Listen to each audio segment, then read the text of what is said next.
अस्सलामु अलैकुम वरहमतुल्लाहि वबरकातुहू।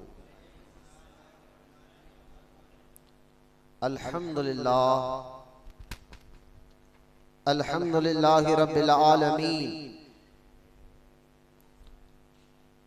वस्सलातु वस्सलामु अला सय्यिदिल मुरसलीन व अला आलिहि व असहाबिहि अजमाइन। अम्मा बाद,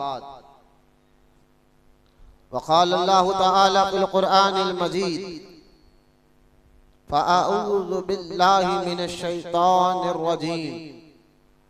बिस्मिल्लाहिर रहमानिर रहीम। क़ुल ला अस्अलुकुम अलैहि अजरन इल्लल मवद्दता फ़िल क़ुरबा। आमन्तु बिल्लाहि सदक़ल्लाहुल अलिय्युल अज़ीम। वक़ाल अल्लाहु तआला फ़ी शानि हबीबिहिल करीम इन्नल्लाहा व मलाइकतहु युसल्लूना अलन नबिय्यि या अय्युहल्लज़ीना आमनू सल्लु अलैहि व सल्लिमू तस्लीमा। अल्लाहुम्मा सल्लि अला सय्यिदिना व मौलाना मुहम्मद मआदिनिल जूदि वल करम व अला आलिहि व बारिक व सल्लिम। अल्लाहुम्मा नूर नूरन नूर सल्लि अला नूरिकल मुनीर व अला आलिहि व बारिक व सल्लिम। सलातु व सलामन अलैका या रसूल अल्लाह सल्लल्लाहु तआला अलैहि व आलिहि व सहबिहि व सल्लम।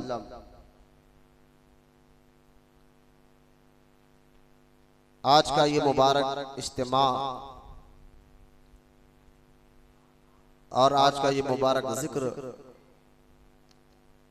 जिस ज़ात और जिस शख्सियत जिस हस्ती के लिए हम रखे हैं, यकीनन वो ज़ात वो शख्सियत वो हस्ती ऐसी है कि जिनसे अल्लाह राज़ी होता है और जिनके वसीले से अल्लाह भी राज़ी हो जाता है, यानी दुआएं कबूल फरमाता है।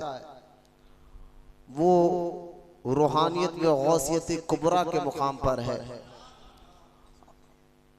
और वो ज़ात ऐसी ज़ात मुबारका है जिनको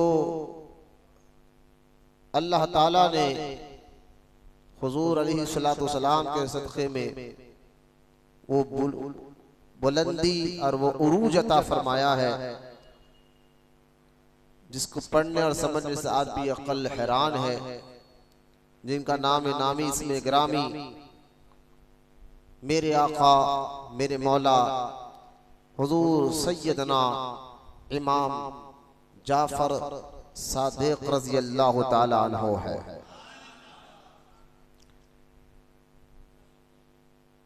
खबर इसके कि आपकी ज़ात मुबारका के कुछ कीमती फूल आपके सामने रखूं। वक्त भी काफी हो गया है, शायद घंटा भर में कुछ मिले। पहले एक हदीस पाक को सुन ले ताकि जिनके बारे में हम सुनने जा रहे हैं हमारा ईमान और अकीदा उनके मुताल्लिक़ मजबूत हो जाए। रहमत कौनैन सल्लल्लाहु ताला अलैहि वसल्लम ने इरशाद फरमाया कि एक शख्स, और सही हदीस पाक है ये, कि एक आदमी अगर काबे के सामने रहे, काबे के सामने रहे, रोजा भी रहे, दिन भर नमाज भी पढ़ता रहे, और आप जानते हैं कि हरम में एक नेकी करना तो अल्लाह ताला उसको 1 लाख नेकियों का सवाब अता फरमाता है। तो सोचिए कि एक शख्स हरम में है, रोजा की हालत में है, नमाज की पाबंदी भी करता है। सरकार मदीना अलैहिस्सलातु वस्सलाम ने फरमाया फिर वो सारी जिंदगी उसमें गुजार दे, यानी वहीं गुजार दे इसी हालत में कि दिन में रोजा रखे, नमाज की पाबंदी करे, इबादत करे।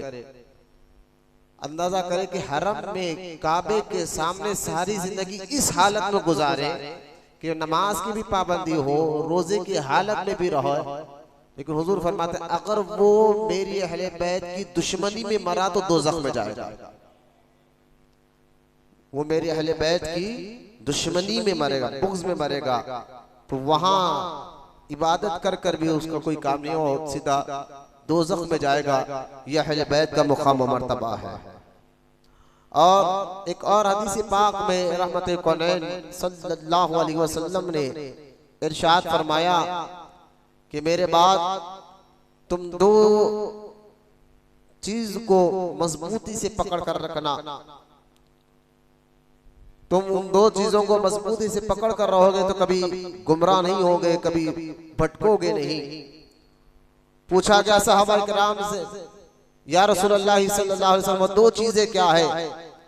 आका करीम रहमत कौनैन सल्लल्लाहु अलैहि वसल्लम ने फरमाया, एक कुरान है और दूसरी मेरी अहले बैत है। ये दोनों क़यामत तक एक दूसरे से जुदा नहीं होंगे। और अल्लामा इमाम अजूरी रहमतुल्लाहि ताला अलैह, मैं इनके बारे में जब इनका नाम सुना तो मैंने बहुत कोशिश की कि हजरत ये कौन है, तो मेहनत करने के बाद पता चला अल्लामा इमाम अजूरी रहमतुल्लाह अलैह ये 360 हिजरी के बुजुर्ग, अब 1445 चल रहा है, 360 हिजरी के दौर के ये बहुत बड़े मुहद्दिस फकीह गुजरे अल्लामा अजूरी रहमतुल्लाहि ताला अलैह। इन्होंने एक किताब लिखी अश्शरिया। अब इस किताब के हवाले से मैं आपको बताना चाह रहा हूं, क्योंकि हम अहले सुन्नत व जमात, हमारा ईमान, हमारा अकीदा ये है कि जहां अहले बैत की मोहब्बत, उनका अदब, उनकी इज्जत तमाम मुसलमानों पर फर्ज है, जरूरी है, वहीं पर ये भी आप याद रख ले सहाबा इकराम की मोहब्बत, अदब और इनकी इज्जत भी तमाम मुसलमानों पर फर्ज है और जरूरी है। अहले बैत की भी मोहब्बत फर्ज है, सहाबा की भी मोहब्बत फर्ज है। फर्ज के दर्जे में लाए उलमा ने, फर्ज का दर्जे में इस बात को लाया है उलमा इकराम ने कि ये सहाबा और अहले बैत और अहले सुन्नत व जमात ये दोनों से मोहब्बत करता है, दोनों का अदब करता है। इसलिए आप देखें कि आज हम यौम सैयदना इमाम जाफर सादिक रज़ी अल्लाह ताला अन्हु मना रहे हैं, तो किसी भी बुजुर्ग, किसी भी सहाबी, किसी भी अहले बैत की शख्सियत का जिक्र हो तो हमें चिढ़ना नहीं चाहिए, हमें उसको दिल खोल कर मनाना चाहिए। इसी बात का सबूत दे, ना हमें सहाबा से माज़अल्लाह बुग़्ज़ है, ना है हुजूर के घर वालों से बुग़्ज़ है, दोनों से मोहब्बत है। इसलिए आप देखें सही तारीख तो मौलाए कायनात अली मुर्तज़ा रज़ी अल्लाह ताला अन्हु की जो तारीख 13 रजब पैदाइश की, विलादत की, अहले सुन्नत के कुतुब में कहीं पर ये लिखा नहीं कि आप 13 को पैदा हुए, 13 रजब को, लेकिन हम सब मानते हैं, हम जो है अहले बैत मौलाए कायनात का जिक्र करते हैं। ना 20 तारीख जमादुल सानी की तैयबा, ताहिरा, आबिदा, जाहिदा बीबी फातिमा ज़हरा रज़ी अल्लाह ताला अन्हा की विलादत जो रबीउल सानी में मनाई जाती है, जमादुल सानी में, तो उसको भी हम मानते हैं। वो भी हम यानी कि कोई मजबूत किताब में तारीख लिखी में नहीं है। कहने का मकसद ये है, जब हम इन बुजुर्गान दीन और सादात इकराम का यौम मनाते हैं तो हमें इसी तरह यौम अबू बकर से भी चिढ़ नहीं रहना चाहिए। हम 20 को खातून जन्नत का यौम मनाते हैं तो 22 को यौम सिद्दीक़ अकबर मनाते हैं, तो हमें किसी सहाबा के यौम से चिढ़ नहीं होना चाहिए। जैसा कि मुहर्रम की पहली तारीख को अगर हम यौम फारूक आजम करें, क्योंकि आपकी शहादत का दिन है, कुछ लोगों को चिढ़ पैदा हो जाती है। अहले बैत से मोहब्बत है तो फिर यौम अहले बैत मनाओ, क्या हो यौम फारूक आजम मना रहे हैं। मैंने कहा देखो रजब के महीने में हम जो है वो तारीखें ऑथेंटिक है भी नहीं, फिर भी हम उनका जिक्र करने में कोई माज़अल्लाह अपने दिलों में कोई जो है ना गलत ख्याल नहीं लाते। हम कोई भी दिन हो, कोई भी रात हो, कोई भी वक्त हो, हम जिक्र अहले बैत करने के लिए तैयार हैं। कोई भी महीना हो, रमजान शरीफ का महीना हो, रजब का महीना हो, जिलक़ादा का हो, जिलहज्जा का हो, कोई तारीख हो, कोई दिन हो, हमारे दिलों में अहले बैत से मोहब्बत हमारे बुजुर्गों ने ऐसे मजबूती के साथ डाली है कि हम अहले बैत का जिक्र हर महीने, हर रात, हर दिन करने के लिए तैयार है, तो हम उनको ये दावत देना चाहते हैं कि जिस तरह हम अहले बैत का जिक्र कोई भी तारीख, कोई भी महीना, किसी भी तारीख को करने के लिए तैयार है, इसी तरह सहाबा इकराम का जिक्र भी तुम्हें करना होगा, समझना होगा कि उनके लिए भी कोई दिन, कोई तारीख नहीं देखी जाएगी, बल्कि उनकी याद भी मनाया जाएगा। यही सुन्नी होने की पहचान है, यही सुन्नी। कितनी प्यारी बात मैं आपको बता रहा हूं, क्योंकि कुछ सहाबा से मोहब्बत करे तो कुछ अहले बैत से चिढ़े, कुछ अहले बैत से मोहब्बत करे तो कुछ सहाबा से चिढ़े। जो सहाबा से मोहब्बत करे, अहले बैत से चिढ़े, उसको खारजी कहा जाता है, और जो अहले बैत से मोहब्बत करे, सहाबा से चिढ़े, उसको राफजी कहा जाता है, और जो सहाबा अहले बैत दोनों से मोहब्बत करे, उसको सुन्नी कहा जाता है। यही फतवा नूरुल अनवार में मुल्ला जीवन रहमतुल्लाहि ताला ने दिया। अब देखे, ये बात कोई नई बात नहीं है, हजरत इमाम अजूरी की बात मैं कर रहा था रहमतुल्लाहि ताला अलैह। 360 हिजरी के बहुत बड़े फकीह मुहद्दिस बुजुर्ग गुजरे हैं इमाम अजूरी रहमतुल्लाहि अलैह। उनकी किताब शरिया, उस किताब में आपने बहुत बेहतरीन खुतबा दिया। उस खुतबे में आप फरमाते हैं कि आप पहले खुतबा सुने। आप इमाम अजूरी फरमाते हैं रहमतुल्लाहि ताला अलैह कि सुनो, मौलाए कायनात सय्यदुस सादात अलीउल मुर्तज़ा रज़ी अल्लाह ताला अन्हो की मोहब्बत, उनकी औलाद की मोहब्बत, ये ईमान की कसौटी है। आप खुद फरमा रहे कि अली की मोहब्बत रज़ी अल्लाह ताला अन्हो और उनकी औलाद की मोहब्बत ईमान की कसौटी यानी ईमान की पहचान है।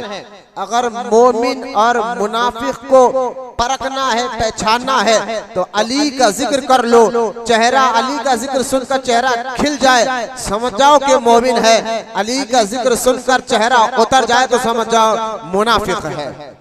इमाम अजूरी कहते हैं हजरत अली की जिक्र ईमान की पहचान है रज़ी अल्लाह ताला अन्हु अजमाइन। मौलाए कायनात का जिक्र करना ईमान की पहचान है, बल्कि फर्ज है उनसे मोहब्बत, उनकी औलाद से मोहब्बत, अहले बैत से मोहब्बत। फिर आगे आप फरमाते हैं जो अली से बुग़्ज़ रखे रज़ी अल्लाह ताला अन्हु, जो मौला अली से चिढ़े बुग़्ज़ रखे या उनके औलाद से चिढ़े बुग़्ज़ रखे, तो हजरत इमाम अजूरी फरमाते हैं रहमतुल्लाह अलैह कि वो मुनाफिक है, वो मुनाफिक है, वो मुनाफिक है। कब कह रहे? 360 हिजरी का ये खुतबा है। इमाम अहले सुन्नत आला हजरत इमाम अहमद रजा खान रहमतुल्लाहि ताला अलैह के बारे में मैं अक्सर यही बात कहता हूँ, आला हजरत ने अपनी तरफ से कोई नई बात गढ़कर आपको नहीं बताई। जो कहा पिछलों की बातें थी, पिछलों की बातें थी जो आगे पहुंचाया आला हजरत ने। और कुरान भी यही कहता है सिरातल लज़ीना अनअमता अलैहिम, उनके रास्ते पर चलो जिन पर अल्लाह ने इनाम रखा है। लिहाजा पिछलों के रास्ते पर चलना ये अल्लाह का भी हुक्म है। लिहाजा इमाम अजूरी फरमाते हैं मौला अली का जिक्र मोहब्बत, उनसे मोहब्बत ईमान की पहचान है, उनसे बुग़्ज़, उनसे दुश्मनी ये जो है मुनाफिकत की पहचान है। लेकिन फिर इमाम अजूरी आगे बात फरमाते हैं, सुनो, जो अबू बकर से मोहब्बत करे,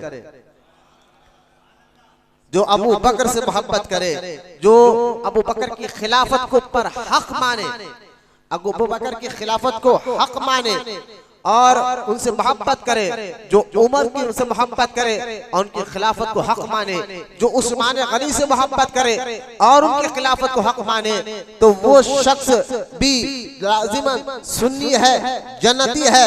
लेकिन इमाम अजूरी फरमाते हैं अगर अली से मोहब्बत करने वाला रज़ी अल्लाह ताला अन्हु अबू बकर की खिलाफत का इनकार करे, फारूक आजम के खिलाफत का इनकार करे, उस्मान गनी की खिलाफत का इनकार करे, यानी उनके दिल में अली से तो मोहब्बत है लेकिन अबू बकर से दुश्मनी है, उमर से दुश्मनी है, उस्मान से दुश्मनी है रज़ी अल्लाह ताला अन्हु अजमाइन। तो इमाम अजूरी फरमाते हैं ऐसा शख्स भी मुसलमान नहीं, खारजी है, खारजी है, खारजी है।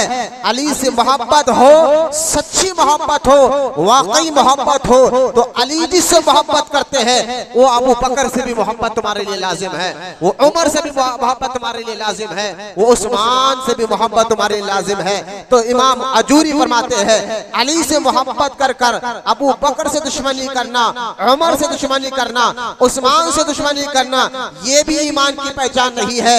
और अबू बकर से मोहब्बत करना, उस्मान से, फारूक आजम से मोहब्बत करना और अली से दुश्मनी रखना, ये भी ईमान की पहचान नहीं है। जो दोनों से मोहब्बत करता है, सबका अदब करता है, वही अहले सुन्नत व जमात है, उसी को ईमान वाला कहा जाएगा।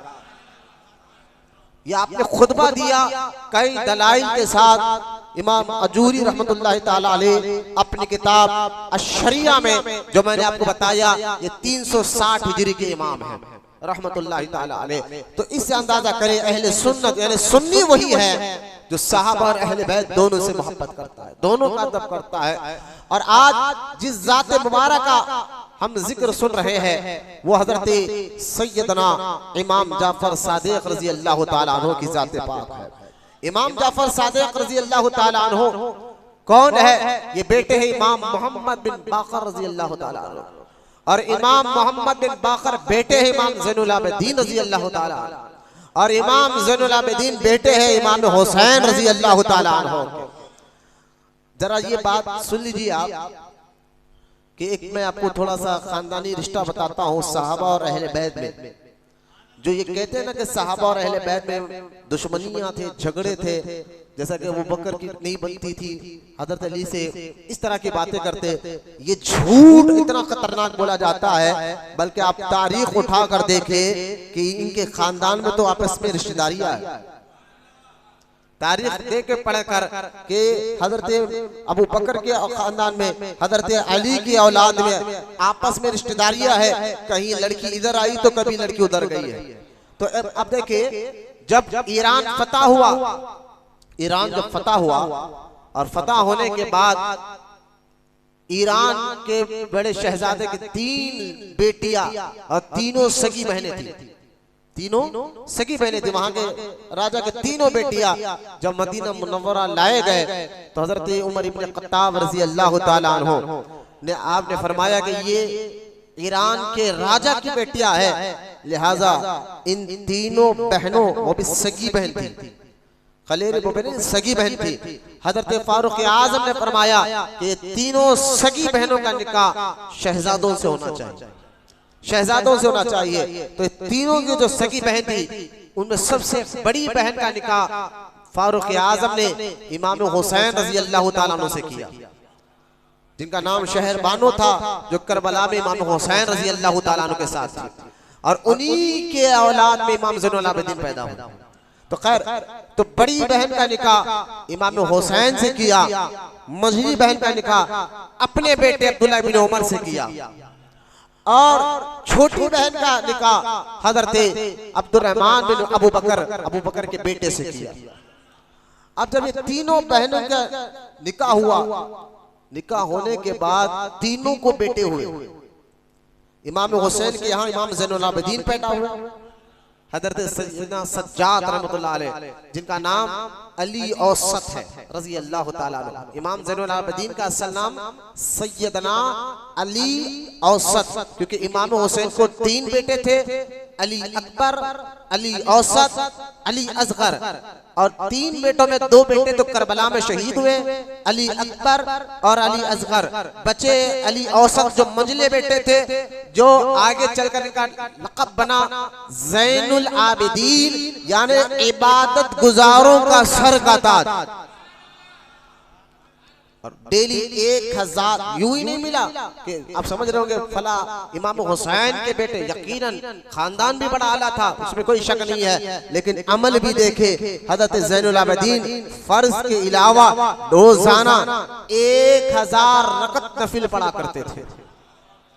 तो खैर, ये इमाम जब तीनों बहनों का निकाह हुआ तो इमाम हुसैन के यहाँ बेटा हुए ज़ैनुल आबिदीन, और हजरत सैयदना अब्दुल्लाह इब्न उमर के यहाँ हजरत ज़ैद पैदा हुए, और हजरत अब्दुर्रहमान के यहाँ हजरत कासिम पैदा हुए। तीनों बेटे, तो हजरत कासिम, हजरत ज़ैद, हजरत ज़ैनुल आबिदीन, ये तीनों आपस में सगे खालाजाद भाई है, क्योंकि तीनों बहना थे, तीनों के एक एक बेटा हुआ। तवज्जो फरमाए। और ये कासिम कौन है मैं अभी आगे बताऊंगा। सैयदना कासिम नाम ज़हन में रखे, लेकिन ये तीनों खालाजाद थे। अब जब इमाम ज़ैनुल आबिदीन के यहाँ बेटा हुआ, इमाम ज़ैनुल आबिदीन के यहाँ बेटा हुआ और उनका नाम इमाम मोहम्मद बिन बाकर रज़ी अल्लाह ताला अन्हु। तो जब ये इमाम ज़ैनुल आबिदीन के बेटे इमाम मोहम्मद बिन बाकर जब इनका जब ये बड़े हो गए तो ज़ैनुल आबिदीन ने कहा कि भाई अब मेरे बेटे मोहम्मद बिन बाकर का मैं निकाह करना चाहता हूँ। तो इनकी नजर कहीं और नहीं हजरत कासिम के यहाँ गई। बोलो ना सुभान अल्लाह। हजरत इमाम ज़ैनुल आबिदीन के बेटे इमाम मोहम्मद बिन बाकर, इमाम मोहम्मद बिन बाकर का निकाह जब हो गया तो इमाम मोहम्मद बिन बाकर रज़ी अल्लाह ताला अन्हु को निकाह के लिए ज़ैनुल आबिदीन हजरत सैयदना कासिम के पास गए और फरमाया कासिम, क्योंकि मैंने कहा ना ज़ैनुल आबिदीन सैयदना कासिम ये कौन है, आपस में सगे खालाजाद भाई है। अब यूं हमारे इधर अपने खलेरे भाई कहते हैं, इस रिश्ते को देखिए आप। तो हजरत सैयदना इमाम ज़ैनुल आबिदीन ने अपने बेटे का निकाह इमाम मोहम्मद बिन बाकर, बोलो रसूल, ये बेटे ये वालिद है इमाम जाफर सादिक के, इमाम मोहम्मद बिन बाकर। और इनके बारे में हुजूर ने पहले ही दुनिया से जाने से पहले ही फरमाया था हजरत सैयदना जाबिर बिन अब्दुल्लाह को, ए जाबिर तू मेरी औलाद में एक बेटे से तेरी मुलाकात होगी, उसका नाम मोहम्मद होगा, और जब तेरी मुलाकात उससे हो तो तू मेरा भी सलाम उसको कहना। हजरत सैयदना इमाम ज़ैनुल आबिदीन कि यहाँ जब इमाम मोहम्मद बिन बाकर पैदा हुए और छोटे से थे 4 या 5 साल की उम्र में, ये जब हुजूर के रोजे मुबारक पर हाजिरी के लिए गए मदीने पाक में, तो वहाँ सैयदना जाबिर बिन अब्दुल्लाह सहाबी रसूल भी आए हुए थे। उम्र ज्यादा हो गई थी सहाबी रसूल की, बहुत ज़ईफ हो गए थे, दिखना कम हो गया था। लिहाजा हजरत सैयदना इमाम ज़ैनुल आबिदीन जाबिर बिन अब्दुल्लाह से मुलाकात के लिए आगे बढ़े, सलाम अर्ज किया तो हजरत जाबिर ने कहा कौन? कहा कि मैं हुसैन का बेटा ज़ैनुल आबिदीन हूँ।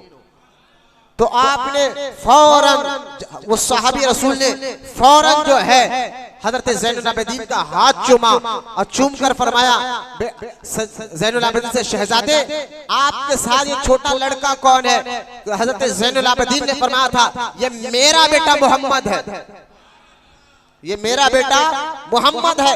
इतना सुनना था हजरत जाबिर को बात याद आ गई जो रसूल पाक ने बताया था कि ए जाबिर तू उस वक्त तक मरेगा ही नहीं जब तक मेरे औलाद में मोहम्मद से मुलाकात ना कर लेगा। ये हुजूर का इल्म गैब भी है, मौत कब किसकी कब होगी कब आएगी पता नहीं है, लेकिन अल्लाह के बताने से हुजूर जानते थे जाबिर उस वक्त तक दुनिया से नहीं जाएगा जब तक तुम मेरे पे औलाद एक का नाम मोहम्मद होगा उससे मुलाकात ना कर लेगा। हजरत जाबिर को जब ये मालूम हुआ तो हजरत सैयदना जाबिर रज़ी अल्लाह ताला अन्हु को जब मालूम हुआ, उन्होंने फौरन इमाम मोहम्मद बिन बाकर का जो है ना हाथ चूमा और करीब था पैर चूमने जाते। 5 या 6 साल के बेटे थे हजरत मोहम्मद बिन बाकर जो वालिद है जाफर सादिक के, वो पीछे हट गए। फरमाया जाबिर बिन अब्दुल्लाह साहबी रसूल ने कि शहजादे चूमने दो, क्योंकि मेरे आका ने मुझसे कहा था जाबिर जब मोहम्मद से तुम्हारी मुलाकात हो तो मेरा भी सलाम उसको कह देना। ये घराना ऐसा है। इमाम मोहम्मद बिन बाकर रज़ी अल्लाह ताला अन्हु जब ये जवान हुए तो इनका निकाह करने के लिए हजरत ज़ैनुल आबिदीन की निगाह गई का अबू बकर के नवासे के पास, अबू बकर के पोते के पास। आप बताएं कोई शख्स जो है अगर दुश्मन हो तो दुश्मन के घर से ना बेटी को दिया जाता है ना बेटी को लाया जाता है। क्या आप अपने दुश्मन के घर को बेटी देंगे जिसको आप दुश्मन समझते हैं, क्या उसको अपनी बेटी देंगे अब या उसके घर से बेटी लाएंगे? ऐसा हो ही नहीं सकता। तो ये झूठ बना गया है। हजरत ज़ैनुल आबिदीन की नजर हजरत अबू बकर के घराने पर गई और सीधा गए। भाई तो थे ना खलेरे, हजरत कासिम और हजरत ज़ैनुल आबिदीन ये भाई तो थे आपस में सगे खलेरे भाई। आगे बढ़े और कहा कासिम से कि मैं चाहता हूं कि तुम्हारी बेटी का निकाह मेरे बेटे मोहम्मद बिन बाकर से हो जाए। मैं ये चाहता हूँ रिश्ता मांगने आया हो। हजरत कासिम जो हजरत अबू बकर सिद्दीक के बेटे हैं, उन्होंने खुश हुए और खुश होकर कहा, ऐ रसूलुल्लाह के बेटे, बड़ी खुशनसीबी की बात है, मैं तो राजी हूँ। तो हजरत कासिम की बेटी और बेटे इमाम ज़ैनुल आबिदीन के इमाम मोहम्मद बिन बाकर का निकाह कासिम हजरत सैयदना कासिम की बेटी सैयदा फरवा से हुआ। सुने आप, सैयदना फरवा से हुआ। कासिम की बेटी फरवा ज़ैनुल आबिदीन के बेटे इमाम मोहम्मद बिन बाकर, जब इमाम मोहम्मद बिन बाकर का निकाह कासिम की बेटी से हुआ तो उनके यहाँ बेटा जो पैदा होता है उनका नाम इमाम जाफर सादिक रज़ी अल्लाह ताला अन्हु। रिश्तेदारी को जरा जहन में रखिए आप, रिश्तेदारी को जरा जहन में रखे, ईमान ताजा हो जाएगा। पता क्या चला, हजरत इमाम जाफर सादिक का ददियाल हुसैन है तो ननियाल अबू बकर सिद्दीक है। कहां दुश्मनी दिख रही, कहां झगड़े थे, कहां बाग़े फितक को लेके मसला था जो आज कुछ लोग मार्केट में वो तो फैलाते थे अहले तशय्यो, लेकिन आज अपने आप को सुन्नी कहने वाले भी कहीं ना कहीं यौम खातून जन्नत मनाकर सिद्दीक़ अकबर के यौम पर हमला करना चाहते हैं। उनको चिढ़ है, इसलिए वो लोग यौम खातून जन्नत, हम कह रहे ना, हम खातून जन्नत का जिक्र हर वक्त करने के लिए तैयार, चाहे कोई भी महीना हो। तो इमाम मोहम्मद बिन बाकर रज़ी अल्लाह ताला अन्हु ने जब उनके यहाँ, अच्छा इमाम जाफर सादिक जब मैंने आपको बताया नाना हजरत कासिम है, नाना हजरत कासिम है। हजरत कासिम के वालिद अब्दुर्रहमान के वालिद अबू बकर सिद्दीक। अब सुनिए आप, अबू बकर सिद्दीक के दो बेटे, एक अब्दुर्रहमान और एक मोहम्मद। अभी दोनों बेटे के यहाँ अब्दुर्रहमान को बेटा हुआ, क्योंकि आपने इमाम वो फारूक आजम इनका निकाह कराया था ईरान की शहजादी से, तो अब्दुर्रहमान के यहाँ बेटा हुआ हजरत कासिम, जो भी अभी मैं सुना हूं, ये नाना है जाफर सादिक के। कासिम पैदा हुए और आप जानते हैं हजरत कासिम का निकाह किससे हुआ? ये तो आप सुने ना, हजरत कासिम का निकाह हुआ था सैयदा अस्मा से। और सैयदा अस्मा कौन है? ये बेटी है अब्दुर्रहमान की। यानी बच्चे बाहर जाके बात करो बेटा, मस्जिद में नहीं बेटा, बाहर जाके बात करो, मस्जिद में बात करना मना है, बिल्कुल इत्मीनान से बैठो। अगर आपको कुछ काम है तो बाहर जाके टहल करो, चेहरे देखो ना, किसी के चेहरे उतर रहे, नींद आ रही, सुस्ती आ रही, कहली आ रही तो बाहर चले जाओ। एक भी बैठा तो मैं बयान करता हूँ, चेहरे में उतारो नको, उदास चोरदार चले के नको बैठो। रोडियो पहलवानों सूदखोरों के साथ बैठते रहो, पूरे 4-4 5-5 घंटे फोनों में मूवियां देखते बैठते, जब तुमको सुस्ती नहीं आती। तो अल्लाह के घर में बैठना भी इबादत है, तो चेहरों पे सादगी उदास न करो। ये ऐसे नामों का जिक्र है, अगर ये आप पर नजर डाल दे तो आपके दोनों जहां के बेड़ा पार हो जाएगा। खाली चेहरों को खुश ना रखे, दिल को भी खुश रखिए।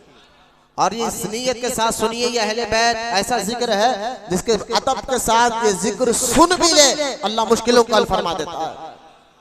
ये ऐसे लोगों का जिक्र है जिनके नाम में अल्लाह ने बरकत रखी। लिहाजा हजरत, मैं आपको बता रहा हूं, हजरत कासिम का निकाह हुआ था, क्योंकि हजरत अबू बकर के दो बेटे ना, मोहम्मद अब्दुर्रहमान का यहाँ बेटा कासिम और मोहम्मद के यहाँ बेटी अस्मा, इन दोनों का निकाह हुआ। इन दोनों का निकाह हुआ, भाई यानी दोनों भाइयों ने अपने, जो कासिम, जब ये दोनों का निकाह हुआ तो हजरत कासिम का निकाह सैयदा अस्मा के साथ हुआ, तो बेटी हुई फरवा। और जब ये बड़ी हुई तो आपका निकाह, क्योंकि दोनों तरफ से सिद्दीकी है, अब लिहाजा जब फरवा बड़ी हुई, इनका निकाह हुआ मोहम्मद बिन बाकर से। और जब फरवा हजरत सैयदा फरवा का निकाह मोहम्मद बिन बाकर से हुआ तो वहां बेटा हुआ इमाम जाफर सादिक।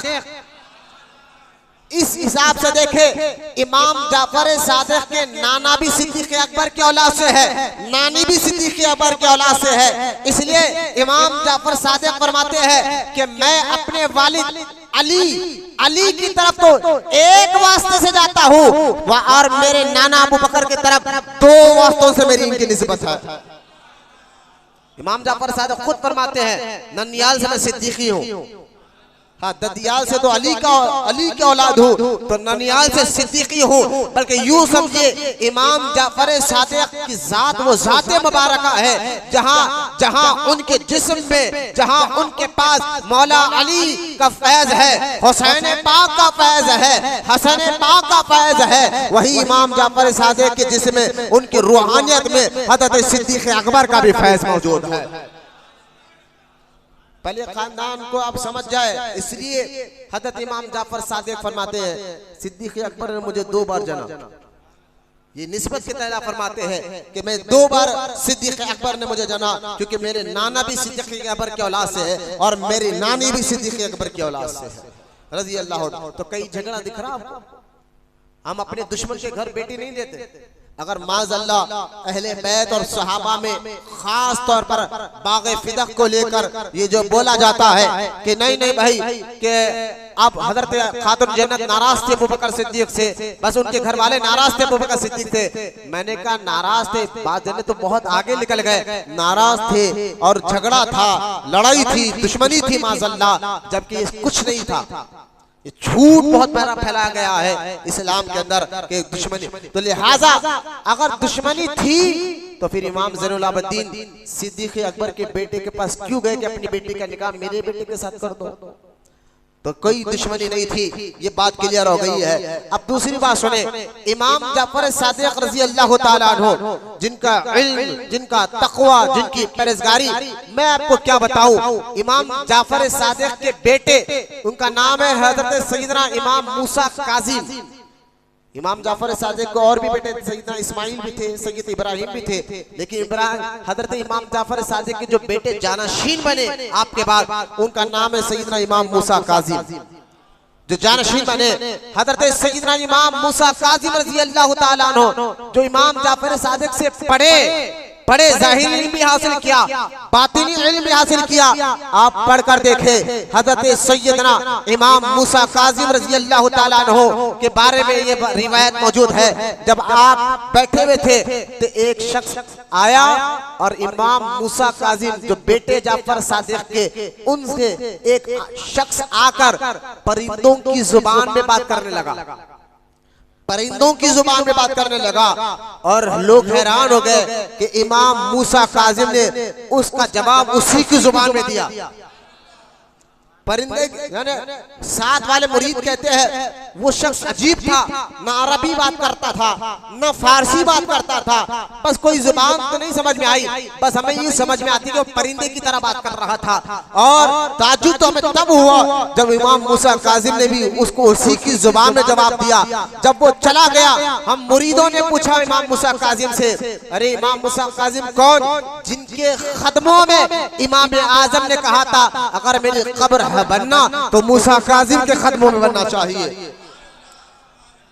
इमाम मूसा काज़िम रज़ी अल्लाह ताला अन्हु से मुरीदों ने पूछा हुजूर ये कौन है जो अजीब जुबान में आपसे बात कर रहा है और आपने अजीब जुबान में जवाब दिया? फरमाया इमाम मूसा काज़िम ने ये जिनों में से एक जिन है, ये जिन्नात की कौम में से एक जिन है, उसकी जुबान ऐसी है और मैंने उसको जवाब भी ऐसे दिया है। ये मूसा काज़िम का इल्म है जो पढ़ा था अपने वालिद इमाम जाफर सादिक से। तो इमाम जाफर सादिक जिनके बेटे मूसा काज़िम ऐसे हो, मैं तो एक झलक बताया, सिर्फ एक झलक, लेकिन इमाम जाफर सादिक जो पढ़े अपने वालिद से, इमाम मोहम्मद बिन बाकर से भी आपने पढ़ा, इमाम मोहम्मद बिन बाकर से भी पढ़ा और इमाम अपने दादा सैयदना इमाम ज़ैनुल आबिदीन से भी पढ़ा। हजरत जाफर सादिक ने पढ़ा किस से? इमाम जाफर सादिक पैदा हुए 80 हिजरी में। कितने से? 80 हिजरी में, और वफात दुनिया से आप पर्दा फरमाए 148 हिजरी। लेकिन याद रखें 3 बुजुर्ग इमाम जाफर सादिक के हम उम्र थे और तीनों में भी बड़े बड़े। एक तो खुद इमाम जाफर सादिक 80 हिजरी में पैदा हुए, दूसरे करोड़ों लाखों हनफियों के इमाम इमाम आजम अबू हनीफा, ये भी 80 हिजरी में पैदा हुए। और तीसरे हजरत इमाम जाफर सादिक के सगे चाचा जो बेटे हैं हजरत इमाम ज़ैनुल आबिदीन के, जो भाई है इमाम मोहम्मद बिन बाकर के, जो चाचा है हजरत इमाम जाफर सादिक के, जिनका नाम हजरत सैयदना जैद था। ये भी सैयदना जैद, सैयदना इमाम जाफर सादिक और सैयदना इमाम आज़म अबू हनीफा, ये तीनों हम उम्र है। लेकिन हजरत जैद को 122 हिजरी में इमाम जाफर सादिक 148 हिजरी में पर्दा फरमाया। लेकिन आपके चाचा हजरत जैद, जिनका नाम हजरत जैद था, ये 122 हिजरी में इनको शहीद कर दिया गया।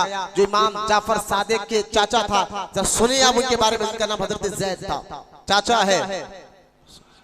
है इमाम जाफर सादिक के, बेटे इमाम ज़ैनुल आबिदीन के है, भाई इमाम मोहम्मद बिन बाकर के है, नाम उनका जैद है। इसलिए हम कहते हैं हम सुन्नी है, अहले बैत के हर बच्चे से मोहब्बत करते हैं, हर एक का हम जिक्र करते हैं। कोई सिर्फ हसन हुसैन, वो तो है ही हमारे सरदार, हमारे आका और मौला, लेकिन हम उनके हर बच्चे से मोहब्बत करते हैं, हम उनके हर औलाद से मोहब्बत करते हैं। क्यों? क्योंकि हमारे आला हजरत ने यही तो सिखाया कि या रसूल अल्लाह, तेरी नस्ल पाक में है बच्चा बच्चा नूर का, तू है आईने नूर, तेरा सब घराना नूर का।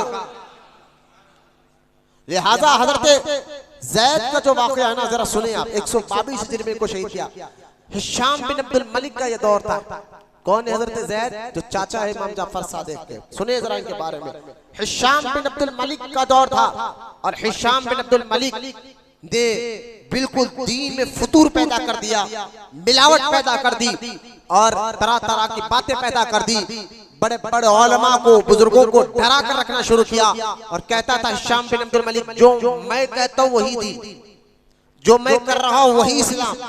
तो दीन के अंदर मिलावट होने लगी, और हिशाम बिन अब्दुल मलिक नए नए तरीके निकाल कर लोगों को अपनी हुकूमत का, अपने पावर का, अपनी ताकत का जबरदस्त तरीके से जोर डालने लगा, और कहने लगा कोई मेरी आवाज के खिलाफ नहीं जाएगा, कोई मेरे बात के खिलाफ नहीं जाएगा। हिशाम बिन अब्दुल मलिक का जुल्म जब जरूरत से ज्यादा बढ़ा, तो यही अली का बेटा, ज़ैनुल आबिदीन का बेटा, मोहम्मद बिन बाकर के भाई हजरत जाफर सादिक के चाचा हजरत जैद खड़े हुए, और खड़े होकर कहा, हिशाम बिन अब्दुल मलिक, हम तुझको हमारे दाना के दीन में मिलावट करने नहीं देंगे। आपने हक की आवाज बुलंद की। अजब, याद रखे, मामूली बात नहीं है कि बादशाह एक तरफ हो और एक उसके खिलाफ आवाज उठाना मौत को दावत देने के बराबर है। लेकिन हर दौर में अल्लाह ताला ऐसे सच्चों को पैदा करता है, जो ना हुकूमत की परवाह करते हैं, ना जो है किसी और की परवाह करते हैं। जो सच है, जो हक है, जो सही है, वो बात चाहे कोई भी हो, उसकी आंख में आंख मिलाकर बोलना जानते हैं और बताना जानते हैं। अल्लाह हमारे उलमाए हक, उलमाए अहले सुन्नत को सलामत रखे, जो आज भी ऐसे मौजूद है, न किसी की दबाव में आते हैं, न किसी के बहकाव में आते हैं। जिंदगी चंद दिन की है, मिनटों में मौत आएगी, लेकिन जब दुनिया से जाओ तो सच के साथ जाओ, हक के साथ जाओ। ये मिजाज हर दौर में अल्लाह पाक अपने महबूब बंदों को देता है। इसलिए उलमाए हक सुन्नियों को देख ले, अगर कोई राफजी पूरी ताकत लगा ले, कोई शिया पूरी ताकत लगा ले, कोई पूरी वहाबियत पूरी ताकत लगा ले, लेकिन ऐसा सुन्नी आलिम होता जरूर है हर दौर में, जो हक बात को आंख में आंख मिलाकर बोलना जानता है, बताता है। हजरत जैद खड़े हुए हजरत सैयदना जैद, और खड़े होकर हिशाम बिन अब्दुल मलिक के खिलाफ आवाज उठाई। अच्छा, जब आवाज उठाई तो बहुत से आपके चाहने वाले, अली का बेटा था ना, तो बहुत से आपके चाहने वाले आपके साथ इस मिशन में साथ देने के लिए तैयार हो गए कि हम आपका साथ देंगे, हम आपका साथ देंगे। इस तरह हजारों लोग आपकी फौज में आपके साथ दाखिल हो गए। जब हजारों लोग दाखिल हो गए, अरे भाई हक पे ऐसे थे इमाम जैद। हजरत इमाम आजम अबू हनीफा रज़ी अल्लाह तआला अन्हु से किसी ने पूछा, जो जैद आवाज उठा रहे हैं ये सही है? इमाम आजम ने फरमाया सही है। आज के दौर में हम अगर रुखसत पे अमल कर रहे हैं तो वजीमत पे अमल कर रहा है, बिल्कुल वो सही है। फरमा आप उनकी कोई मदद करेंगे, आपने फौरन अपने शागिर्द को बुलाकर कहा कि ये मैं अपनी तरफ से कुछ दिनार भी उनको दे रहा हूँ कि फौज की मदद के लिए खर्च करें। और इमाम आजम ने फतवा दिया था, आज के दौर में जो इमाम जैद का साथ देगा अल्लाह ताला उसको बदरियों जैसी सवाब अता फरमाएगा। बदर में जो जंगे बदर में जो शहीद थे उनके जैसा सवाब अता फरमाएगा जो अली के बेटे जैद का साथ देगा, तो सच का साथ दे। लिहाजा हजरत जैद रजी अल्लाह ताला अन्हु के पास जब फौज जमा हो गई उसमें कुछ ऐसे भी लोग जमा हुए और जमा होकर हजरत इमाम जैद से सवाल किया। हजरत जैद से कहा क्या आप अली के बेटे हैं? सुनिए जिमला जरा, अली के बेटे हैं, हम आप पर, आपके वालिद पर, आपके दादा पर हमारी जाने कुर्बान है, हम आपके साथ देंगे, लेकिन एक सवाल का आप जवाब दे दे। हजरत जैद ने फरमाया कि क्या सवाल है तुम्हारा? सुने जरा सुने। तो उन्होंने कहा कि हम तो आपसे बड़ी मोहब्बत करते हैं और बहुत ज्यादा शदीद मोहब्बत आपसे, आपके वालिद, दादा पर दादा सबसे मोहब्बत करते हैं, हम अली के चाहने वाले हैं, लेकिन एक जवाब दे दे। अगर आप जवाब दे देंगे तो हम जो है हमारे मुनाफिक जवाब देंगे तो ये जितने लाखों की फौज है ना मैं आपके साथ दूंगा। हजरत जैद ने कहा कि बता तेरा क्या सवाल है? तो उस शख्स ने कहा जरा ये तो बताइए अबू बकर उमर के बारे में आपका अकीदा क्या है? हजरत जैद अली के बेटे से पूछा कि अबू बकर उमर के बारे में तो आपका अकीदा क्या है? आपने फरमाया क्या अकीदा है? वही अकीदा जो हमारे दादा ने हमें सिखाया है, वही अकीदा हमारे जो परदादा ने सिखाया है, वो जन्नती है। नबियों के बाद अफजलुल बशर अगर कोई है तो अबू बकर है, उसके बाद हमारा है। हजरत जैद ने कहा कि हम तो उनको जन्नती मानते हैं, सिद्दीक मानते हैं, फारूक मानते हैं। अब ये लोग आखिर लाल पीले हो गए। हजरत जैद ने कहा तुम्हारा साथ नाम मिले परवाह नहीं, लेकिन हक तो बोलूंगा। ये नहीं कहा हजरत जैद ने अरे भाई थोड़ा इनके हाँ में हाँ मिला लूं ताकि इनकी फौज ज्यादा है, बाद में जो है देखा जाएगा इनको क्या जवाब देना है ना। हालात कुछ भी हो, सच्चे लोग सच्चों का साथ देते हैं और सच्ची बात बताते हैं। हालात को देखकर ये मुनाफिकों की आदत दे पलटना। ये अली का बेटा है, इनके खून में निफाक है ही नहीं, इनकी नस्ल में निफाक है ही नहीं। लिहाजा हजरत जैद रजी अल्लाह ताला ने फरमाया कि वो सिद्दीक है, वो फारूक है। वो सारी फौज लेकर चले गए और हजरत जैद उनकी परवाह नहीं की, यहाँ तक कि आपको शहीद कर दिया गया हजरत जैद को। और शहीद कर कर बीच चौराहे पर आपके जिस्म को फांसी पर लटका दिया गया। एक रिवायत में है 3 साल और एक रिवायत में है 3 महीने और एक रिवायत में 3 दिन, लेकिन ज्यादा उलमा फरमाते हैं कई महीने कई साल तक आपके जिस्म को एक झाड़ पर सूली देकर लटका दिया गया।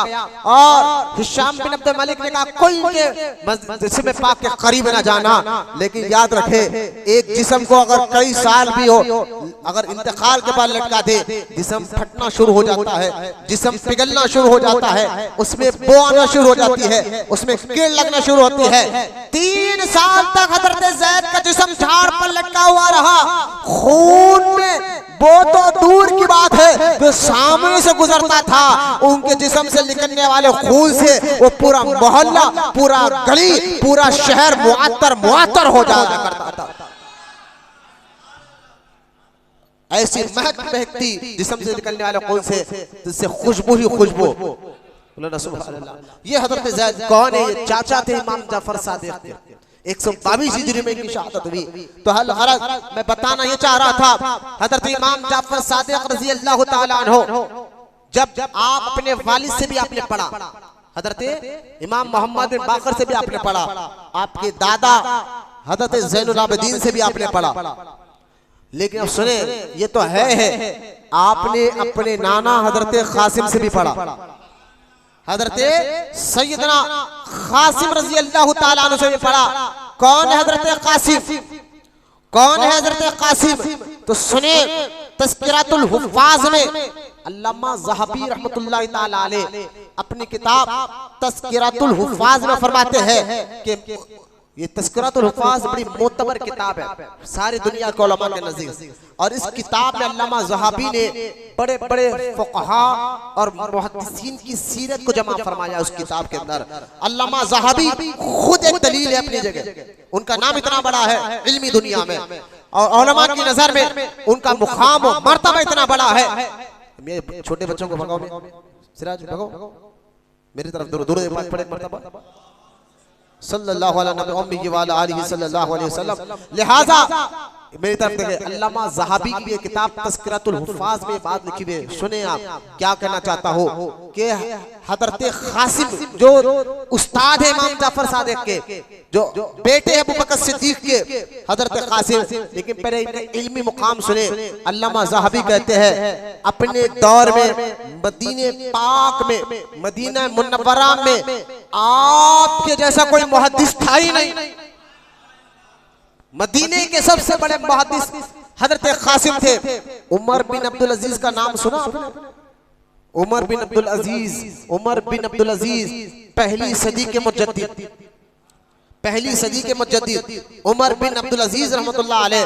उलमा ने बाद अफ्ता कहा ये जब खलीफा थे, ये बादशाह थे, तो अपने दौर में लोगों को फारूक आजम का दौर याद आ गया। जिस तरह फारूक आजम के दौर में शेर और बकरी तालाब के एक किनारे बैठकर पानी पीते थे, ये अदल और इंसाफ फारूक आजम के दौर में इंसान तो इंसान जानवरों का पर इसका असर हुआ था। पलट कर यही दौर उमर बिन अब्दुल अजीज जब 100 साल गुजर गए इस्लाम फैलकर, पहली सदी के ये मुजद्दिद है। उमर बिन अब्दुल अजीज के दौर में भी आपने अदल इंसाफ ऐसा किया कि उस दौर में भी जो है लोग ने देखा, लोगों ने कि तालाब के किनारे शेर और बकरी एक जगह पानी पिया करते थे।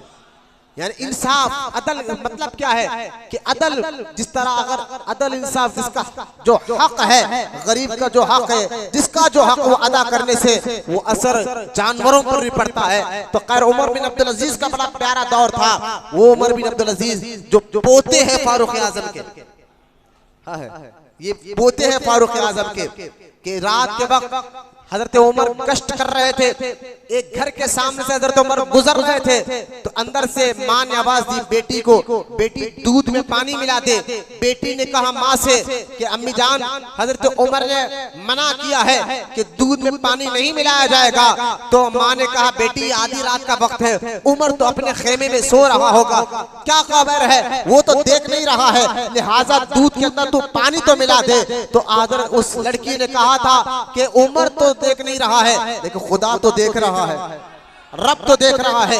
हजरत उमर ये बात सुन चुके थे घर के बाहर। सुबह अपने गुलाम को उस घर पर भेजा, उसी लड़की से निकाह अपने बेटे अब्दुल्ला बिन उमर से कराया। अपने बेटे कहा ये लड़की हमारे घर की बहू है, क्योंकि जो इतना खौफ रखती है अल्लाह का, जिसको तकवा परहेजगारी है, लिहाजा वो लड़की हजरत अब्दुल्ला बिन उमर जिस निकाह किया उस लड़की के साथ, और निकाह होने के उनके पास हजरत उमर ने फरमाया था इस लड़की से मैं देख रहा हूँ एक अल्लाह ताला एक ऐसे बच्चे को जन्म देगा, पैदा करेगा जिसके जरिए से पूरे दुनिया इस्लाम में अमन व अमान कायम हो जाएगा और उसके पेशानी पर दाग होगा। यह हजरत उमर का गैब देखे उस लड़की को देखकर क्या आता, इसकी औलाद इसके इसी के बतन से एक लड़का पैदा होगा, पेशानी पे दाग होगा और ये इस्लाम में अमन व अमान को कायम करेगा।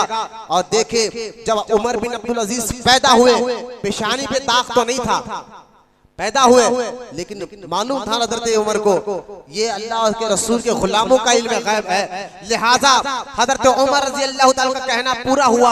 हजरत उमर बिन अब्दुल अजीज छोटे रहने रेंगते रेंगते घोड़ों की जगह चले गए जहां आपके वालिद घोड़े बना करते थे, और एक घोड़े की टप से आपके पेशानी पे मार लगा और वो दाग आया, और हजरत उमर की वो बात पूरी हुई जो उमर ने कहा था इस लड़की के पतन से एक बच्चा होगा जिसकी पेशानी पर दाग होगा। ये उमर बिन अब्दुल अजीज जिनके दौर में अमन और अमान कायम हुआ, हजरत उमर बिन अब्दुल अजीज कहते अगर मेरे इख्तियार में होता, अगर मेरे इख्तियार में होता कि मेरे बाद कौन खलीफा हो गए तो मैं हजरत क़ासिम को अपना खलीफा बनाता। ये कि मेरे अख्तियार में नहीं बनू, उमैया का ये दौर था तो मेरे अख्तियार में रही। ये उमर बिन अब्दुल अजीज हजरत कासिम कौन है? जो नाना है इमाम जाफर सादिक के। इमाम साहब ही का जिक्र हो रहा है, लेकिन पहले जिससे इमाम साहब ने पढ़ा उनके बारे में तो सुने, वो थे कैसे? हजरत कासिम रजी अल्लाह ताला अन्हु। लिहाजा उमर बिन अब्दुल अजीज कहते हैं इनका इल्म, इनका तक़वा, इनकी परहेज़गारी ऐसी है, मेरे इख्तियार में होता तो मैं इनको मेरे बाद खलीफा बनाता। लिहाजा हजरत कासिम रजी अल्लाह ताला अन्हु अपने दौर के बहुत बड़े मुहद्दिस और फकीह। अब सुनिए हजरत कासिम के उस्ताद कौन कौन थे, क्योंकि हजरत कासिम उस्ताद है इमाम साहब के ना, जाफर सादिक अपने नाना से आपने पढ़ा तो उस्ताद है ना, लेकिन हजरत कासिम के उस्ताद कौन थे? हाँ, ये थोड़ा मैं आपको सुनाने के लिए। और तस्किरा, ये किसी बरेली शरीफ से फतवा नहीं है भाई, तस्किरातुल हुफ़ाज़ अल्लामा ज़हबी रहमतुल्लाहि तआला लिखते हैं हजरत कासिम के उस्ताद कौन है, तो हजरत अल्लामा ज़हबी कहते हैं हजरत कासिम जो मदीने पाक में अपने दौर के बहुत बड़े फकीह मुहद्दिस, और फरमाते उनके उस्ताद उन्होंने किससे पढ़ा? फरमाया उन्होंने अपने वालिद अब्दुर रहमान से भी पढ़ा। हजरत कासिम ने अपने वालिद से पढ़ा, अपनी सगी फूफी सैयदा तैयबा हजरत आयशा सिद्दीक़ा से पढ़ा रज़ी अल्लाह ताला अन्हा, उम्मुल मोमिनीन सैयदा आयशा सिद्दीक़ा से भी पढ़ा। हजरत कासिम के उस्ताद सैयदा आयशा भी है, आपके वालिद भी है, और फरमाया अब्दुल्लाह इब्न अब्बास भी है, अब्दुल्लाह इब्न उमर भी है। चार नाम मैंने गिनाए, चार नाम मैंने गिनाए ना, अब्दुल्लाह इब्न अब्बास, अब्दुल्लाह इब्न उमर, सैयदा आयशा आपके वालिद, और हजरत माविया भी आपके उस्ताद है।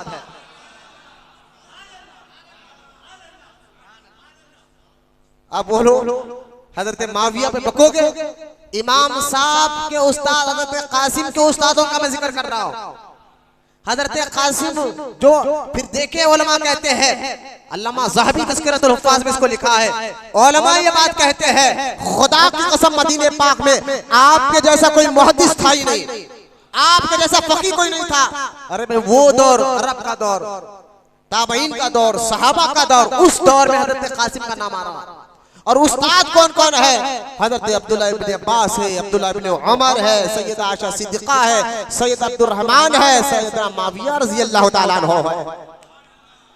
अब ये कहना कि अजीब सा एक माज़ल्ला माविया रज़ी अल्लाह ताला के नाम को लेकर इनको बहुत अजीब सी फील होती है और अजीब सी चिड़ पैदा होती है। मैं कहता हूँ यौम हम इमाम साहब का मना रहे हैं, जिस तरह हम यौम अली मनाए तो यौम अली में हम सबका जिक्र करते हैं, इसी तरह हम किसी भी अगर हम यौम अबू बकर मनाए तो यौम अबू बकर में अली का भी जिक्र करते हैं, हसन का भी जिक्र करते हैं, हुसैन का भी जिक्र करते हैं, खातून जन्नत का जिक्र करते हैं। मैं यही तो आपको कहना चाहता हूँ, अगर अली का जिक्र है तो अबू बकर का भी जिक्र कर लो, उमर का भी जिक्र कर लो, उस्मान का भी जिक्र कर लो।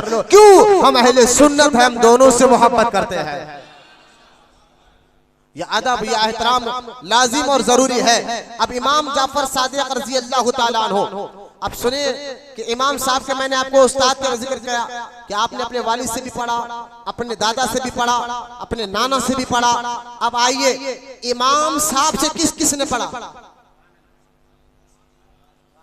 है इमाम जाफर सादिक रज़ी अल्लाह ताला को उस्तादों के नाम आप सुने। अब सुने कि इमाम जाफर सादिक रज़ी अल्लाह ताला अन्हु के जो है शागिर्दों के नाम आप सुने ताकि आपका ईमान और अकीदा और मजबूत हो जाए और ताज़ा हो जाए। इमाम जाफर सादिक रज़ी अल्लाह ताला अन्हु के शागिर्द में कौन कौन आते हैं? तो इमाम जाफर सादिक रज़ी अल्लाह ताला अन्हु के शागिर्द में जो है हजरत, यहाँ नाम आ रहे हैं कि आपके शागिर्द में कसीर ताबईन आते हैं। कसीर ताबईन ने आपसे अहादीस को रिवायत किया है। चंद नाम मैं आपके सामने हिल्लतुल औलिया के हवाले से रख रहा हूँ जो इमाम जाफर सादिक के शागिर्द है। वो चंद नाम सुने आप जो इमाम जाफर सादिक से पढ़ा है। इमाम जाफर सादिक, आज हम उनको सिर्फ कुंडों की न्याज तक रखे, कुंडों की न्याज करो, ये गोश्त नहीं बनाओ, ये न करो, वो मत करो, ये पाबंदी वो पाबंदी। देखिए कुन्नों की नियाज का हुक्म शरीयत यही है, बिल्कुल फातिहा दिलानी चाहिए कुन्नों की नियाज, कोई शक नहीं है उसमें। लेकिन गोश्त के बारे में पाबंदी, पानी हाथ यहाँ धोना चाहिए, ये बच्ची रखना चाहिए, ये नहीं करना चाहिए कोई मेरी भाई ताज्जुब होता है कि नमाज के लिए उतना डर नहीं है इनको। रोजा नमाज छोड़ रहे, शराब पी रहे, जुआ खेल रहे, सट्टेबाजियां सब काम कर रहे, उस वक्त इतना डर नहीं होता इनको, जबकि वो चीज करते वक्त अल्लाह का डर सबसे ज्यादा होना चाहिए। लेकिन इमाम साहब की फातिहा दिला रहे तो गोश्त नहीं बनना चाहिए 8 दिन से पहले। मैंने कहा सिर्फ उनको यही हद तक तुमने समझा? इमाम साहब का मामला यही हद तक तुम समझ रहे हो? जबकि गोश्त मैं उनसे पूछता हूँ हलाल है या हराम है? बोले हलाल। जो चीज हलाल हो वो हराम कैसे हो सकती है? ये ताज्जुब की बात है कि आज डर तुम्हें नमाज छोड़ते हो उतना डर नहीं होता, इबादत छोड़ते हो उतना डर नहीं होता। लेकिन कुंडलों की नियाज, देखे कुंडलों की नियाज का हुक्म यही है, आप सिर्फ पूरी पर नहीं किसी पर भी फातिहा दिला सकते हैं। हम पूरी पे दिलाए, खीर पर दिलाए, अच्छी चीज है, बिल्कुल दिलाए। 100 आने ऐसा दिलाना जायज है, बाद में कोई इसका गलत मतलब ना निकाले। खीर पूरी पे 100 आने जायज है, कोई शक नहीं है, यही जरूरी है, ये गलत है। इसके अलावा कुछ भी आप बनाकर फातिहा दिला सकते हैं इमाम साहब के नाम पर। लेकिन जो इमाम साहब के नाम पर आप फातिहा दिला रहे, उनका इल्म, अमल, तकवा, परहेजगारी भी तो पढ़ो, उनके तालीमात तो भी पढ़ो। फिर आप सच्चे आशिक है इमाम जाफर सादिक के, तो जिससे तुम मोहब्बत करते हो ना, फिर उनका अदब, उनके तालीमात पर भी अमल किया जाता है। तो इमाम साहब के उस्तादों का नाम आपने सुना? अब इमाम साहब के शागिर्दों का नाम सुनिए आप। ताबईन ने कसीर ताबईन आपके शागिर्द है, जिनमें से आप देखे आपके नाम जो आपके शागिर्द है हजरत सईदना यहया बिन सईद अंसारी रजी अल्लाह तआला अन्हु, इमाम जाफर सादिक के शागिर्द है यहया बिन सईद अंसारी रजी अल्लाह तआला अन्हु। एक दूसरे हजरत सईदना अय्यूब सख्तियानी रजी अल्लाह तआला अन्हु। तीसरे हजरत सईदना अब्बान बिन तकलिब रजी अल्लाह तआला अन्हु। चौथे हजरत सईदना अबू अम्र बिन आला रजी अल्लाह तआला अन्हु। पांचवें हजरत सईदना यजीद बिन अब्दुल्लाह बिन हादी रजी अल्लाह तआला अन्हु। ये तो ताबईन थे। अइम्मा में, उलमा इकराम में आप जो शागिर्द थे, इमाम साहब के शागिर्दों का जिक्र हो रहा है। इमाम साहब का इल्म का अंदाजा करें, तक़वे का अंदाजा करें। इमाम साहब के जो शागिर्द है, जो उलमा इकराम में आपसे कसीर, उनमें से हजरत इमाम मालिक, कभी पढ़ो इमाम मालिक को, ये खुद इल्म के पाऊचे पहाड़, इस जमीन पर सबसे पहले हदीस को किताब की शक्ल में लाने वाले इमाम मालिक। इमाम मालिक की सबसे पहली किताब मुअत्ता इमाम मालिक, मुअत्ता इमाम मालिक किताब का नाम है, जिन्होंने सबसे पहले ज़मीन पर हदीस को किताब की शक्ल में लिखा। ये इमाम मालिक शागिर्द थे इमाम जाफर सादिक के। और इमाम आजम, करोड़ों लाखों अंबियों के इमाम आजम अबू हनीफा शागिर्द थे इमाम जाफर सादिक के। जब हुकूमत ने किसी वजह से आपको जेल में डाल दिया, तो एक शख्स ने आकर इमाम साहब से पूछा, हुजूर आपकी उम्र कितनी है? इमाम आजम से पूछा, इमाम आजम अबू हनीफा से पूछा, हुजूर आपकी उम्र कितनी है? इमाम आजम अबू हनीफा ने फरमाया कि मेरी उम्र 2 साल है। 2 साल है। लोग हैरान हैं, क्योंकि आपकी दाढ़ी वाइट हो चुकी थी, बाल सफेद हो चुके थे। इतना बड़ा इमाम जो 45 साल तक फजर की नमाज इशा के वजू से पढ़ा, 45 साल तक इमाम आजम अबू हनीफा फजर की नमाज इशा के वजू से पढ़ी। जो इमाम आजम जिनके वजह से आज लाखों करोड़ों कुरान हदीस के मसले हल हुए और लोग उसके पर अमल कर रहे हैं आज भी, वो इमाम आजम फरमाते 2 साल मेरी उम्र है। लोगों ने कहा हुजूर आपकी दाढ़ी सफेद हो गई, आपकी उम्र 2 साल कैसे है? इमाम साहब ने फरमाया ये 2 साल जो इमाम जाफर सादिक के साथ रहकर जो मैंने पढ़ा है, ये मैं उसी को अपनी जिंदगी का अहम 2 साल गिनता हूँ, ये अहम 2 साल गिनता हूँ। अच्छा सुने आप, किसी ने खलीफा मंसूर को कुछ मसले में इमाम जाफर सादिक के बारे में भटका दिया, तो खलीफा मंसूर इमाम आजम के पास आया, इमाम आजम के पास आया, आकर कहने लगा खलीफा है, खलीफा मंसूर है, बादशाह है। इमाम आजम के पास आया और मैं वो बातें सुना रहा हूँ जो तकरीरों में सुनाया नहीं है, सुने जरा अच्छे गौर से। इमाम आजम के पास आकर कहने लगा मंसूर, कहने लगा ये इमाम जाफर के बारे में कुछ मुझे मुगलता हुआ है, कुछ उनके बारे में मैंने सुना है। एक काम करो इमाम आजम, तुम 40 ऐसे सवाल इमाम जाफर सादिक से करो जब उस सवालों का जवाब दे, उन 40 सवाल का जवाब दे, तो अब उनसे पूछो ठीक है इन 40 सवालों में इमाम मालिक किस मसले से हल निकालते हैं और इमाम आज़म यानी आप किस मसले से हल निकालते हैं, ये भी पूछो। अगर इसका जवाब ये भी दे दे, एक तो 40 मसले का जवाब दे, उसके बाद इमाम मालिक की राय इस मसले में क्या है और तुम्हारी राय इस मसले में क्या है, इसका भी जवाब दे, तो फिर उनसे पूछो मक्के वाले इस मसले में क्या कहते हैं, मदीने वाले इस मसले में क्या कहते हैं, ईरान वाले इस मसले में क्या कहते हैं, बगदाद वाले इस मसले में क्या कहते हैं। ये सारे सवाल उनसे करना। हजरत इमाम आज़म अबू हनीफा फरमाते हैं मैं खलीफा मंसूर के कहने पर उन 40 मसलों को एक जगह पेपर पर लिखकर मैं जब साथ जा रहा था, मेरे साथ वक्त का बादशाह मंसूर है। इमाम आज़म फरमाते हैं वक्त का बादशाह मंसूर है, लेकिन फरमाते हैं वो मेरे साथ जब जा रहा था ना मेरे साथ, तो मेरे सामने वो एक आम आदमी की तरह था। नहीं समझे इमाम साहब कहना क्या चाहते हैं। इमाम आज़म फरमाते हैं मंसूर के साथ जब मैं जा रहा था तो मेरे सामने तो मंसूर मैं ये नहीं अरे बादशाह के साथ मैं जा रहा हूँ। लोग यार मोहल्ले के कॉर्पोरेटर के साथ फिर कर बोलते हैं देख रहे हमारा ताल्लुक किससे, एमएलए एमपी तो दूर की बात है, अगर एमपी साहब के साथ जा रहा तो हो बाजू वालों को देखता भी ना होने। तो सोचिए आप इमाम आज़म वक्त के बादशाह के साथ जा रहे हैं। आप फरमाते इमाम आज़म कि जब मैं मंसूर के साथ जा रहा था ना इमाम साहब के यहाँ, वो बादशाही रुआब कैसा था होगा, वो इमामा कैसा था होगा, वो कपड़े कैसे होंगे राजा के। आज किसी के लिबास को देखकर हम डर जाते हैं, अरे पुलिस को देख लिया आप डरते ना, मिसाल दे रहा हूँ अदब में आ जाते हैं। तो बादशाह का लिबास कैसा होगा, राजा का लिबास कैसा होगा। लेकिन इमाम साहब फरमाते हैं जब मैं इसके साथ जा रहा था तो मेरे दिल दिमाग में इसका कोई खौफ कोई डर था ही नहीं। अरे बोलो ना सुभान अल्लाह। समझिए अल्लाह वालों की मिजाज कैसी होती है। कोई खौफ था ही नहीं, कोई डर था ही नहीं, मेरे लिए तो एक आम आदमी था ये।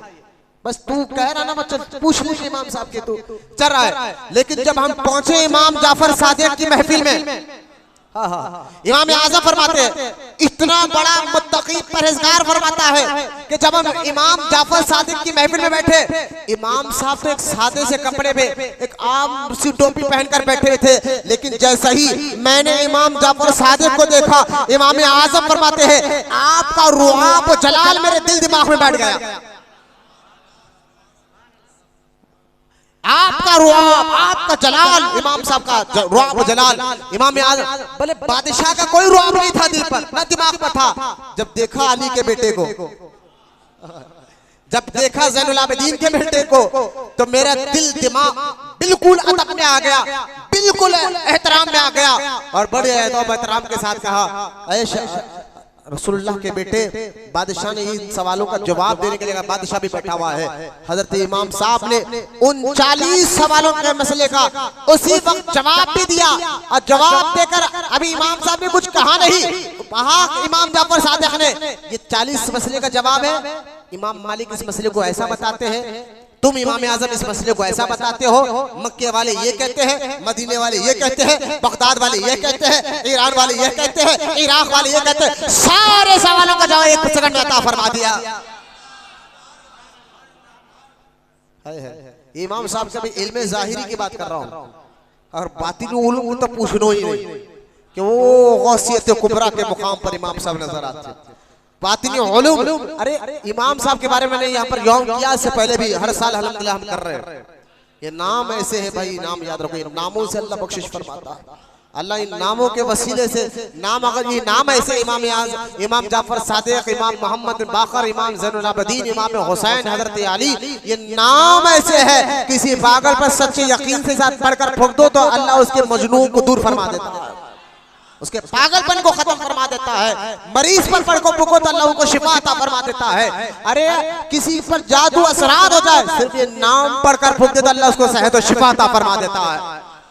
ये इमाम जाफर का नाम है, उनके नाम में अल्लाह पाक ने इस तरह का असर रखा है।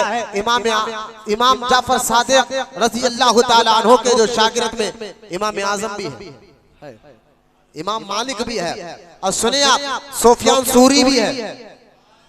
सुफियान सूरी कौन है? सुफियान सूरी ये उस्तादों में आता है इमाम बुखारी के। सुफियान सूरी इमाम बुखारी के उस्तादों में आते हैं। वो सुफियान सूरी शागिर्द है इमाम जाफर सादिक के। हाँ, सुफियान सूरी उनके शागिर्द है। हजरत सैयदना इब्ने जुरैज उनके शागिर्द है। सैयदना अब्दुल्लाह बिन उमर उनके शागिर्द है। सैयदना रूह बिन कासिम उनके शागिर्द है। सुफियान बिन उयैना, हाय हाय, जब बुखारी शरीफ पढ़ो ना, इमाम बुखारी जो अपने उस्तादों का जिक्र करते हैं, इमाम बुखारी जो जिन्होंने हर 1 लाख बुखारी शरीफ में 1 लाख सही हदीस जमा फरमा और एक एक हदीस की सनद मजबूत है, इतनी मजबूत कि 1 लाख आपने बुखारी शरीफ में 5000 हदीसें जमा फरमाए, लेकिन इमाम बुखारी को 1 लाख सही हदीसें जमा याद थी। कितने सब मिलकर कितने? 1 लाख सही हदीसें इमाम बुखारी को याद थी और बुखारी शरीफ में 5000 हदीसें जमा है। और बाकी हदीसें गई का उसको इमाम तिरमिज़ी ने लिया है, इमाम हाकिम ने लिया है। लिहाजा मैं कहने का मकसद है, इमाम बुखारी के बारे में पढ़े, एक एक हदीस की जो सनद आपने लाई है, रावियों की जो सनद लाई है, बड़े सिक्का, बड़े मजबूत रावी। अरे भाई, मुहद्दिसीन क्या करते थे सुनिए आप, अगर कोई बाजार में एक शख्स है जिससे आप हदीस सुनना चाहते हैं, नमाजी है, परहेजगार है, मुत्तकी सब है, एक आदत उसमें थी कि वो बाजार में खा रहा है, बाजार में खा रहा है, तो इमाम बुखारी ने उससे भी हदीस नहीं ली। कोई झूठा नहीं था, कज़्ज़ाब नहीं था। बाजार में खाना हल्केपन की निशानी है ना, इसलिए उलमा को एहतियात करना चाहिए बाजारों में खाना। तो ऐसे तौर पर एहतियाती से हदीस जमा फरमाए इमाम बुखारी रहमतुल्लाह ताला अलैह ने। और भी मैं क्या बताऊं, हदीस की जो किस्में है, सनदे है, इमाम बस इतना सुन लीजिए आप, उलमा फरमाते हैं कुरान के बाद अगर कोई किताबों में अफजल किताब है तो बुखारी शरीफ है। बुखारी शरीफ है, कुरान के बाद अफजल किताब बुखारी शरीफ है। ये बुखारी शरीफ के मुसन्निफ इमाम बुखारी रहमतुल्लाह ताला अलैह जिनसे हदीसें लाए हैं, आप पढ़कर देखें। हजरत इमाम बुखारी रहमतुल्लाह ताला जब शागिर्द अपने उस्तादों का नाम लेते हैं, उनमें जो नाम लेते हैं, एक सुफियान सूरी का भी नाम लेते हैं। एक हजरत सुफियान सूरी है तो दूसरे हजरत सुफियान बिन उयैना है। सुफियान बिन उयैना है, ये कौन है? सुफियान सूरी, सुफियान बिन उयैना जो इमाम बुखारी के उस्तादों में है, और ये शागिर्द इमाम जाफर सादिक के हैं। ये शागिर्द इमाम जाफर सादिक के है।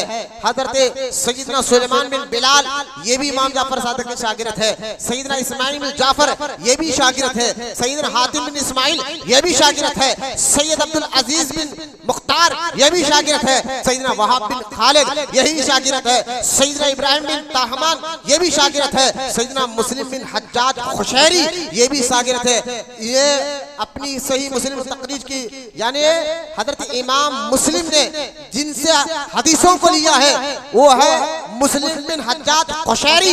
इनसे इमाम मुस्लिम ने हदीसें लिए हैं। ये मुस्लिम बिन हज्जाज खुशैरी शागिर्द है इमाम जाफर सादिक। अब क्या मैं आपको बताऊं, वक्त खत्म हो गया, वरना बताता। बस एक आखिरी बात सुनकर हम इमाम साहब की नसीहत सुनकर, इस नसीहत पर आप भी अमल करें, मैं भी अमल करूं। इमाम जाफर सादिक से मोहब्बत है ना? अल्हम्दुलिल्लाह, हर अहले बैत से हमारी मोहब्बत है, सहाबा से हमारी मोहब्बत है। दोनों का अदब हम जानते हैं, इज्जत जानते हैं, अदब जानते हैं। लिहाजा सबसे मोहब्बत, सबका अदब हमारे लिए लाजिम है। इमाम साहब ने, जिनको अल्लाह पाक ने इल्म ज़ाहिरी हो, इल्म बातिनी हो, दोनों में कमाल अता फरमाया था। लेकिन आप मैं पढ़कर देखेंगे तो हैरान हो जाएंगे। चांद के बारे में, तारों के बारे में, सूरज के बारे में, जमीन के बारे में, समंदर के बारे में, और दवाइयों के बारे में, तिब के बारे में, इमाम जाफर सादिक के जो मामलात है, जो फतवे, जो बातें आपने कही है, आज तक साइंस उसको पढ़कर समझकर हैरान है कि आज वो साइंस प्रूफ कर रही है इमाम साहब ने 1300 साल पहले वो बातें कही थी। मैं इस पर भी तकरीर कर चुका, मेरा रिकॉर्ड है कि इमाम साहब, अगर तिब की नजर से इमाम साहब को देखा जाए तो किस तरह की बीमारियों का इलाज आपने उस दौर में कर बताया, जो आज तो खैर हजरत इमाम जाफर सादिक रज़ी अल्लाह तआला अन्हु के बेटे हजरत सैयदना मूसा काज़िम ने एक बार कहा, अब्बा जान मेरी कुछ नसीहत करे। हाय हाय, इमाम जाफर सादिक से कहा कि आप कुछ नसीहत करे। अब आप अपने बेटे को नसीहत कर रहे हैं और ये नसीहत पर हम सब अमल करेंगे इंशाअल्लाह। इमाम साहब का कौल है, कोई मामूली बात नहीं है। इमाम जाफर सादिक अपने बेटे को नसीहत करें, यूं समझिए कि हमें नसीहत कर रहे हैं। और कहा तो इमाम साहब ने 1300 साल पहले ये बात, लेकिन जब मैं नसीहत पढ़ूंगा आपकी, आप सुनकर हैरान होंगे, ये हमारे लिए कह रहे हो। 13 अब बोले दौर बहुत पुरानी बात है। मैंने कहा भाई पुरानी बात नहीं, लेकिन बात सुनो, आपको समझेगा आज ही की बात है, अभी की बात है। ये मेरे इमाम का इल्म है यार, अली के बेटे का इल्म है। सुनो आप फरमाते पहली नसीहत को जरा गौर से सुने। इमाम साहब ने फरमाया मालदार कौन है जानते हो? मालदार हमारे करोड़पति पंजाब पैसा जमाना। इमाम साहब क्या कहते हैं मालदार कौन है? और इसको जरा ठंडे दिमाग से सोचे भी इमाम साहब के इस कॉल पर। इमाम जाफर सादिक फरमाते बेटा मालदार वो है, मालदार वो है जो तकसीम इलाही पर राजी रहे। अल्लाह की तकसीम पर किसी को कम दिया, किसी को ज्यादा दिया, ये रब की तकसीम है। तकसीम इलाही पर राजी रहे, कभी इन बातों पर अमल करे, दिल दिमाग मुतमईन हो जाएगा। और मेरे इमाम की बात है, तकसीम इलाही पर राजी रहे और जो दूसरों के माल पर नजर रखे वो फकीर की हालत में ही मरता है। मालदार कौन है? इमाम साहब फरमा रहे हैं जो तकसीम इलाही पर राजी रहे और जो दूसरों के माल पर नजर रखता है वो फकीरी की हालत में मरता है। देख ले अभी आज हो रहा है, आप समझिए बात को। फकीरी, हाँ, जिन कुंडों की हम नियाज करते हैं उनका कौल है, बोले सुभान अल्लाह। फकीरी की हालत में मरता है। फिर आगे इमाम साहब कह रहे हैं तकसीम इलाही पर राजी ना रहने वाले, यानी जो अल्लाह की तकसीम पर राजी नहीं रहता, तो इमाम साहब फरमाए गोया वो अल्लाह के फैसले पर राजी नहीं है, अल्लाह के फैसले पर राजी नहीं है। लिहाजा अपनी गलती, और फरमाते इमाम साहब अपनी गलती को छोटा समझने वाला, हाँ, अरे मैं क्या छोटी गलती क्या, सुनो वो भी अपनी गलती को छोटा समझने वाला दूसरों की गलती को बड़ा और दूसरों की गलती को छोटा ख्याल करने वाला अपनी गलती को बड़ा समझता है। आप गौर करें, नहीं समझे, ताकि आप जो अपनी गलती को छोटा समझता है, छोटा समझा, वो दूसरों की गलती को बड़ा समझता है। और दूसरों की गलती को छोटा ख्याल करने वाला अपनी गलती को बड़ा समझता है। लिहाजा अरे मैं तो छोटा कर, इतना बड़ा काम करा, ऐसा नहीं, अपनी छोटी गलती को करे, ये मैंने क्या कर दिया, ये मैंने क्या कर दिया, ताकि हम दूसरों पर हमारी नजर, जब मैं खुद ऐसा हूं तो दूसरों को क्या बोलूं। लिहाजा इमाम, अब सुने आप, फरमाते हैं इमाम साहब, इमाम जाफर सादिक फरमाते हैं बेटा दूसरों के ऐबों से पर्दा हटाने वाले, अल्लाह अकबर। देखिए 1300 साल बाद की, लेकिन बात आज नजर आ रही है माशरे में। सारी बातें मिली, खुदा की इज्जत जलाल कसम, मेंबर पर बैठ कर सारी बातें आपको माशरे में मिलेंगी। इमाम जाफर सादिक फरमाते हैं बेटा दूसरों के ऐबों से पर्दा हटाने वाले के अपने ऐब जाहिर होते हैं, अपने ऐब जाहिर हो जाते हैं। और फरमाते बगावत की तलवार बुलंद करने वाला किसी से लड़ लिया बिला वजह के, वजह कुछ भी नहीं है, शरीफ वजह को छोड़कर बिला वजह के लड़ लिया, किसी की बगावत की तलवार बुलंद करने वाला उसी से कत्ल कर दिया जाता है। जो बगावत करता है ना बिला वजह, खुद उसके में हलाक हो जाता हो, उसी से कत्ल कर दिया जाता है। किसी के लिए गड़ा खोदने वाला खुद ही उसमें गिर जाता है, किसी के लिए गड़ा खोदने वाला खुद ही उसमें गिर जाता है। और फरमाते इमाम साहब, हाँ, क्या प्यारी बात कही। हमारा दोस्त कौन? शराबी, जुआड़ी, लीडर, पहलवान, सूदखोर हमारा दोस्त है, ये दोस्त है ना।